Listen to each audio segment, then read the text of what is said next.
second movement out of 4 shoulder to overhead movements that we'll cover in this series.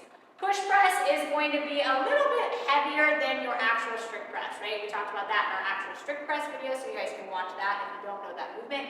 But push press is going to be what we call a dip and drive movement, meaning you get to use a little bit more of your legs, and I would say about 30% more from a weight movement standpoint. So Savannah's going to get set up in her front rack. How to do that? She's going to have thumb width from the smooth and rough part or wherever her position is. Remember, this is hands outside of the shoulders.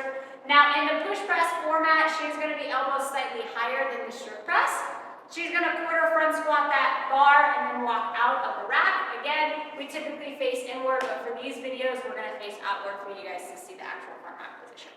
Now, from here, I always tell my athletes to go shoulder width apart versus hips, and then I also tell them to go 45 degrees with their toes.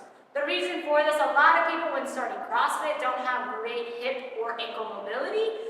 So this will allow the client, when she does just a dip and stand, this is the first initiation of the actual push press. We want her to dip a little bit less, it's totally fine. She's a little bit more experienced of an athlete, but when starting, what, like a 2-inch dip. We want our heels to stay in the ground and pressure to be midfoot to heel. So she's gonna dip straight up and down. And what we care about here is that the back and the glutes are in a straight line. So we're straight up and down. We don't want to be dipping forward, right? So she doesn't want to lean forward as she actually dips. Okay, so we're gonna dip, stand, and press. And when she goes to stand and press, she's gonna get that power from her legs. Double chin and press the bar overhead. Good, and then she's gonna reset the bar. So we're gonna go nice and slow, dip, and then stand and press. And when we finish, we always wanna think about keeping our rib cage tucked and glutes squeezed. So if we're ever finishing with our hips out like this, we're gonna bring the rib cage in and stay nice and tight. Now, if you struggle with overhead mobility, the movement's gonna be a little tough. But again, all we're looking for is a quarter dip, stand and press, and reset the bar.